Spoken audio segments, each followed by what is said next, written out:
Hey everyone, welcome to Rachel Ann Quilts, where we bring your creative ideas to life, one stitch at a time. I'm Rachel Ann, and today we're diving into the wonderful world of T-shirt and memory quilting.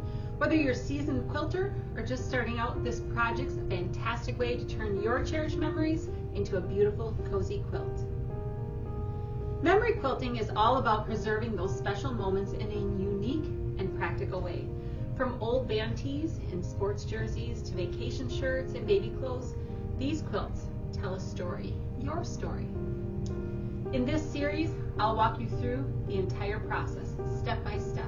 We'll cover everything from designing your layout, to preparing your shirts, to assembling the quilt top and adding the finishing touches. By the end of this series, you'll have a gorgeous quilt full of memories that you can cherish forever. First up, we'll talk about designing your quilt layout and figuring out the fabric requirements. Planning your design is a crucial step, and I'll share some of the tips of how I like to make the quilts uniquely yours. Next, we'll prepare our t-shirts, making sure they're wrinkle-free and easy to work with. I'll show you how to stabilize the fabric and cut them into blocks, ensuring your quilt lasts for years to come. Then, it's time to assemble the quilt top. We'll dive into nesting seams, pressing, and adding borders to give your quilt a polished look. I'll also cover how to quilt the layers using straight line stitching, or how to prepare your quilt to send it off to a long arm quilter if you prefer. Finally, we'll make bias binding and machine bind the quilt. This step ties everything together, quite literally, and gives your quilt that perfect finished edge. So, grab those old t-shirts and clothing, gather your supplies, and let's get started on creating a quilt full of memories. Don't forget to like this video, subscribe to the channel, and hit the notification bell so you won't miss any of the steps. Let's get quilting. So let's dive into the design, layout, and fabric requirements. Two key steps in creating a quilt that's both meaningful and beautiful. First things first, designing your quilt layout. This is where your creativity can really shine. You can keep it simple with uniform blocks or mix it up with different sizes and shapes. Let's take a look at some of the layout options. So first off, this one has quite the variety. We have blocks of t-shirts that are touching each other, followed by a simple border out of one color, and then we use some bandanas and cut those in half square triangles, they're called, in order to border that. And we finished it off by adding a row on the top and way down at the bottom, just to give the quilt some length so that it's more of a lap size quilt. Then to finish it off, ta-da, there's a whole second side. Now this side has a whole different look. We've got some blue jeans, button downs, t-shirts, sweatshirts, and as you can see, we use t-shirts and sweatshirts and cut out different shapes and sizes with all the leftovers that are remaining around the original center print. So that's one style that you can go with. This next quilt here is a queen size quilt, and it's very uniform and consistent. So all of the rows, all of the columns are the same width throughout the whole quilt. But then we had some of the rows are a little bit longer than others, but it still gives you a very uniform and consistent look. Another style is if you take this military, it's the Air Force quilt. The entire quilt is made up of his uniforms. So the uniforms are cut into squares and half square triangles of a certain size to come up with a pattern. As you can see, you're seeing half of the quilt, but the center is actually a star shape. It's called the Carpenter star. And then we were able to add patches and name tapes, and then cut the rest of the uniforms in strips to add a nice fun border that ties the whole quilt together. If you look behind me here, we have a couple options. These have various shapes and sizes. This particular one has a border around every single block. It has sashing, the red that you see goes between each block. We've got jerseys. This is a sketch that we had printed on fabric. And then there's the t-shirts and a couple sweatshirts in here. This is also a multiple size blocks, but it only has a simple sashing between it as to separate from one bright colored print to another. We've got some jerseys, some t-shirts. This is actually from the sleeve of a soccer jersey, and it has the fun ribbon that's on there that we were able to incorporate. So you can see there's many different sizes and styles. So next, let's talk about how to figure out your quilt style. Now that you've seen some of the finished quilt design layouts, it's time to figure out what layout's going to work for you. Are you someone that likes consistent rows and columns, or are you someone that likes the puzzle piece look where things are a little bit different sized? Or are you the one that likes creating quilt patterns using the different fabrics that you have in your clothing? You kind of get to pick and choose what you think you like, and then you need to check and see if the items you have are going to work for that. So the first thing that I like to do is just kind of get a basic sketch. And believe me, I'm not an artist, I'm a quilter, so it can be very rough. But if I were going to start and do consistent rows and columns, I would just figure out how many different blocks based on the number of shirt sides that I have, and then just do a rough sketch. Then the next step is we are going to start measuring our shirts or clothing items that you have and come up with a layout that will match your design style. So the first step is to grab all of your clothing items. And then I like to record them on a sheet because it's easier when you get done if you have a list of everything in front of you versus trying to remember what was what size, what was what color, and all those fun things. So to start, across the top of my paper, I have a number column. So what item number is it? Every item gets its own separate number. So this is item number 1. The general color of the shirt is white. Then next, I'm going to use a ruler. I happen to have a really large square ruler. It's an 18.5 by 18.5 inch from Creative Grids, and it works great for checking the size of the designs. So in this case, I like to measure my minimum size for the block to be 1 inch larger in every direction than what the design is, and that's roughly. So if I slide this over here, I go across. So we list our width first. So the edge of this print is at 12 inches. So I'm going to list the minimum width is 13 inches and the minimum height is also 13. So that print is roughly a square shape. Then the next measurement that I want to do is what is the largest block size I can get out of this shirt. So in this case, I don't want to include this collar edging because it's so thick, it will leave a bulky spot within the quilt, and it will be hard to stitch over because there's about 5 or 6 layers right here with all of those folded seams. So in this case, I slide my ruler up as high as it can go without forcing it and stretching it. I just want to slide it up till it gently bumps into that. And the same with these shoulder seams. Because this is a men's large shirt, my 18.5 inch ruler actually fits between these shoulder seams. And so if I can avoid it, I avoid including these shoulders. Now when you get into little kids clothing, sometimes you have to use those shoulder seams in order to get everything to work out for your block size that you need. So in this case, my maximum size cut would be 18.5 inches. So I want to list my block size as 18 inches because there is a 1/4 inch seam allowance that goes around every single side of that block. So a 1/4 inch for this side and a 1/4 inch for this size means that my finished block size could only be 18 inches if I want to avoid those shoulder seams. So my max width is 18 inches. Then my height, again, this is an 18.5 inch ruler, and rather than mark my spot and slide my ruler down, I just fold it up, and I know that I'm going to add about 5 inches to the length. So I could have a really long rectangular block. So 18 plus 5 is going to give me 23 inches is my maximum height for this particular shirt. Then I double check. There is no print on the back that I need, so I would set this one aside. My next shirt is a young lady's shirt, not nearly as large as the first one. And this is why we're measuring every shirt or clothing item before you start making your quilt. That way we know that all the blocks are going to fit and that they're going to go together in the design that you like. So this shirt would become number 2.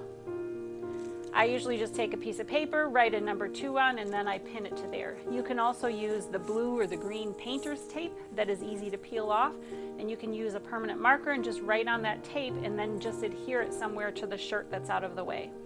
So this particular shirt, to get first I need my minimum width, so I'm lining my edges up. My 1-inch line is where I line up with the print on the shirt. So my width would then be 14 inches is the minimum, and then my height, I should not have moved my ruler here. So now you can see I have 1 inch all the way around. That would make my height would be 10 inches. So this one is wider than it is tall as far as the print goes. Then to get my largest block size, I line it up with my shoulder seam. And over here, my shoulder seam is right about 15.5. So that would be the largest cut size of the block, but I need to reduce it by the 1/4 inch for each side. So my 15 would be my widest that I could go on this shirt. And then my height, again, bumped up to the neck. And then adding in the 3 inches to the 18 would give me 21. So 15 by 21 is the maximum block size that I can get from this fun tie-dyed shirt. Then if you check this one, there's a beautiful print on the back. So now this back print, I would label it as number 3. And then on my sheet, I draw this line, if you can see here, to let me know that these are on the same shirt. One's a front and one's a back. It just helps me as I'm calculating to know, am I going to have extra fabric on this tie-dye front? Probably not, because I'm also using the back. However, on that first number 1 white shirt, there was only a print on the front, so I know I'll have extra white fabric coming from these shirts that I can use to fill in other places if I need to in my design. So again, you would just keep going and you would measure the minimum block size, leaving it about 1 inch wider all the way around, and then your largest block size, measuring as far out as you can go without using those shoulder seams, and go up to the neckline and then down to the hem. And once you get all of those done, then we can start talking about plugging that into your design. Now that you have all of your shirts measured, they're labeled, you have the color, you have the minimum size and the maximum size, we need to figure out what design is going to work with your shirts. So in this particular case, this customer wants everything to be very structured. So we have equal columns, rows, so everything is nice and aligned with a sashing strip in the middle.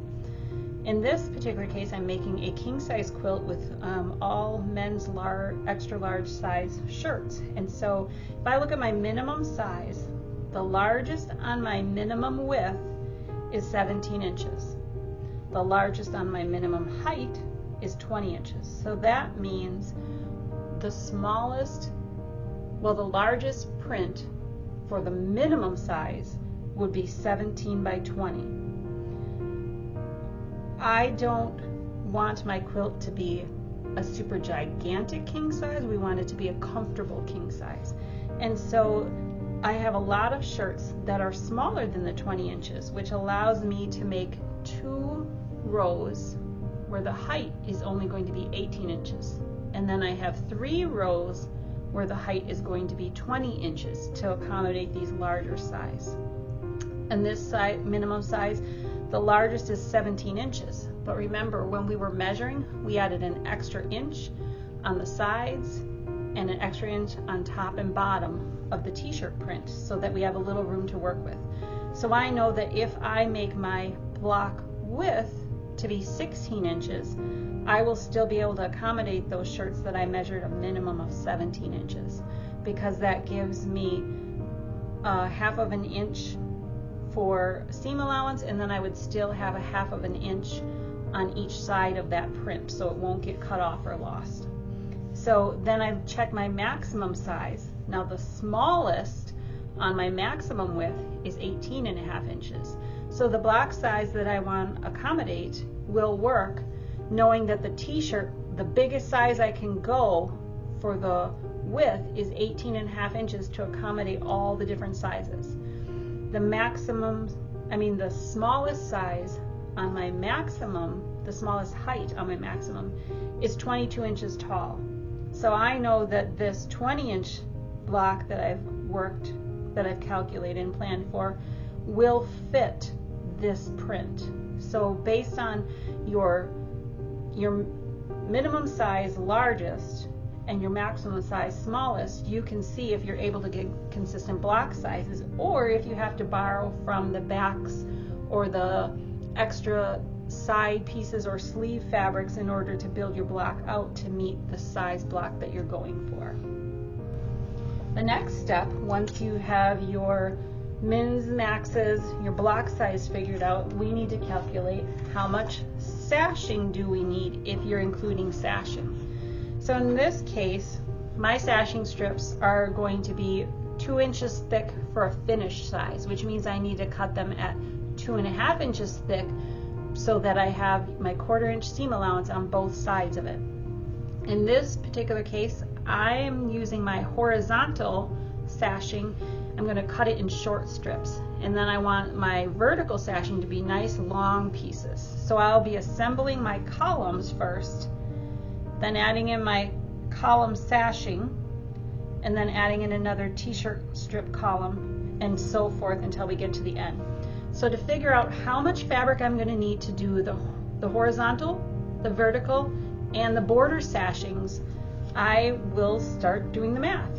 So first off, the strips are 2.5 inches, and this is a 16-inch wide block, so I need to cut my sashing strips 16.5 inches so that I have that extra seam allowance fabric on both ends. So I need 2.5 by 16.5 inch horizontal pieces. There are 4 sashing strips in each row because sashing is what's between the blocks. Borders are what goes around the outside of the whole quilt. So I have 4 sashing strips, horizontal ones, for each column. So 4 times my 6 columns means I need 24 pieces that are cut to 2.5 inches by 16.5 inches. So 24 pieces I need. How many pieces can I get out of the width of fabric? So width of fabric is if I take my fabric right off of the bolt, we're just going to use this as a sample here. If I take my fabric right off the bolt and I cut a 2.5 inch strip off of that, how many 16.5 inch pieces am I able to get from that? So to calculate that, you take your 42 inch, which is a standard width of fabric. Sometimes it comes as 43, 44, 45 inches wide. So 42 inches is a pretty safe guesstimate on how wide your fabric's going to be. So if I take that 42 and I divide it by 16.5, I can only get 2 full pieces out of that 42 inch strip. So I need 24 total, but I can get 2 out of each strip. So that tells me I need 12 strips of fabric that's 2.5 inches times the width of fabric. So 12 strips times 2.5 inches, because I'm needing 12 strips to get my full 24 times 2.5 inches means I need 30 inches times the width of fabric, WOF. So I need 30 inches of fabric cut from a bolt in order to get just my horizontal strips. Now my vertical strips here, I want to make those in nice long pieces, but those pieces are going to be much longer. So in order to calculate how long those pieces are, you would add up your 18 plus 18 plus 20 plus 20 plus 20.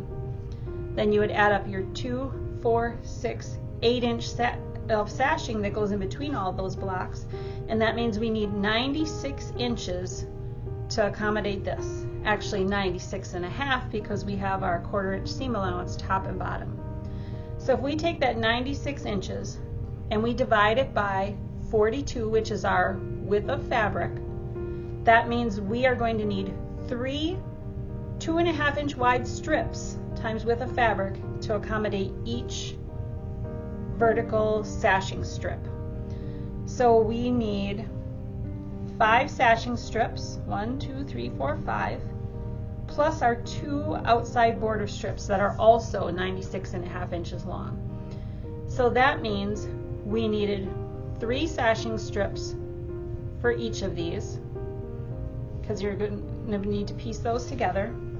So 3 times 7 means 21 strips that are 2.5 inches times width of fabric.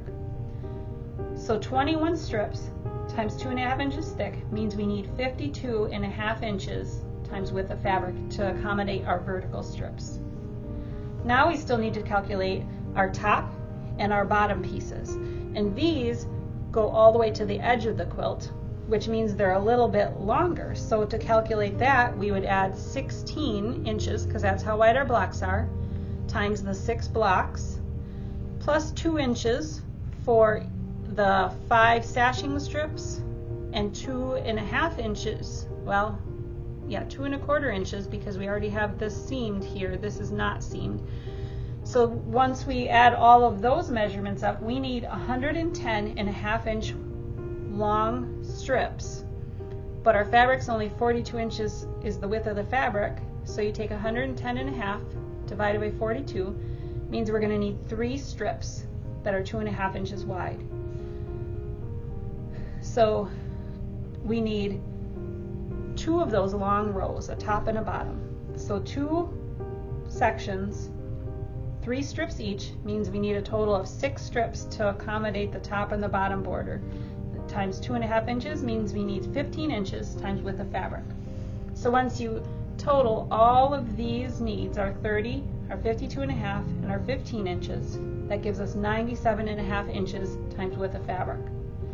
Now there's 36 inches in a yard, so we take that 97.5 divided by 36 inches in a yard, means we're going to need 2 3/4 yards of fabric to accommodate all of the sashing and the borders on the top of this quilt.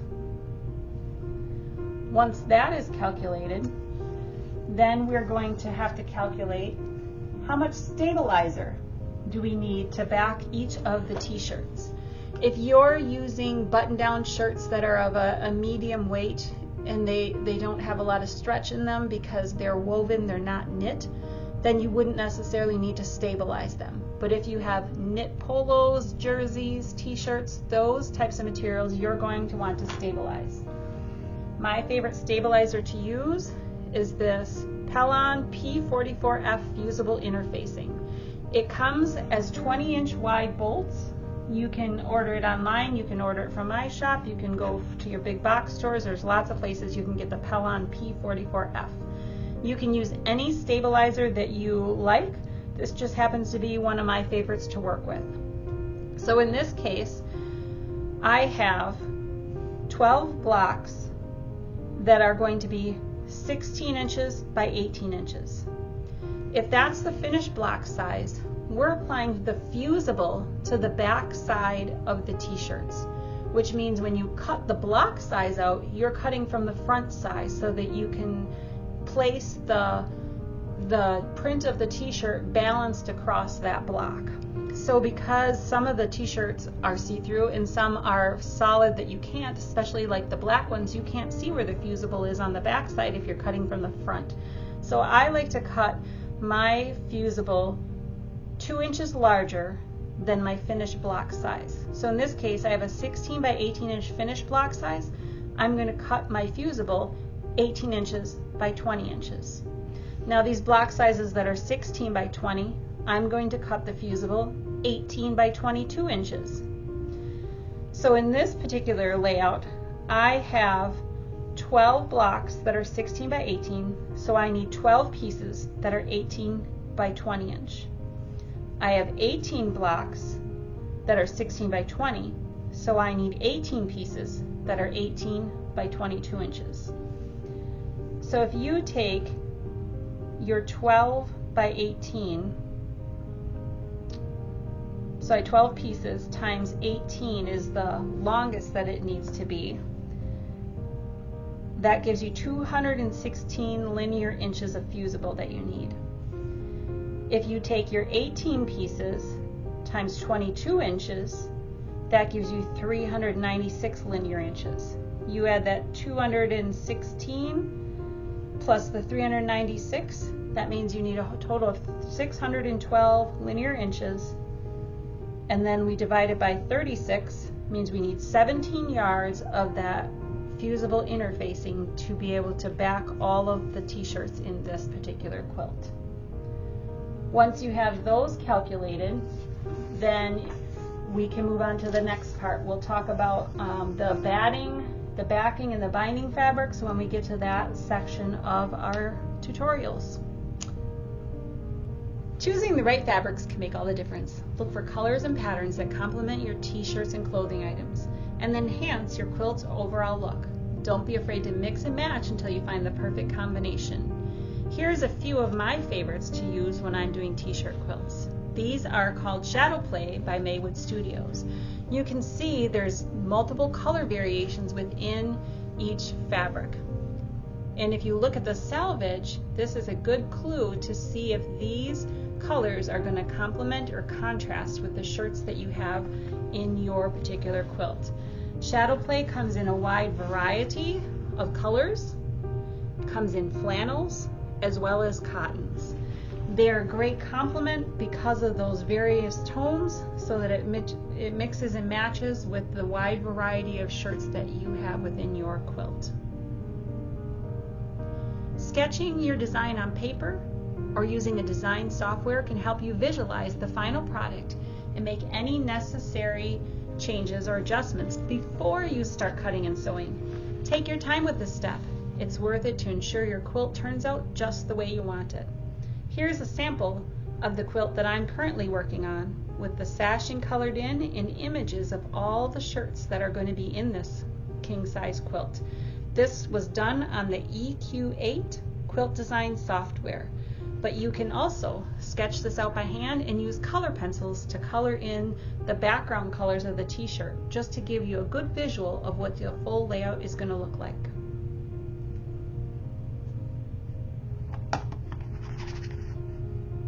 Now you have all the tips and tricks to design your layout and gather your fabric. In the next video, we'll dive into preparing your t-shirts for quilting. Don't forget to like, subscribe, and hit the notification bell so you don't miss out on any of the fun. Thanks for watching, and happy quilting.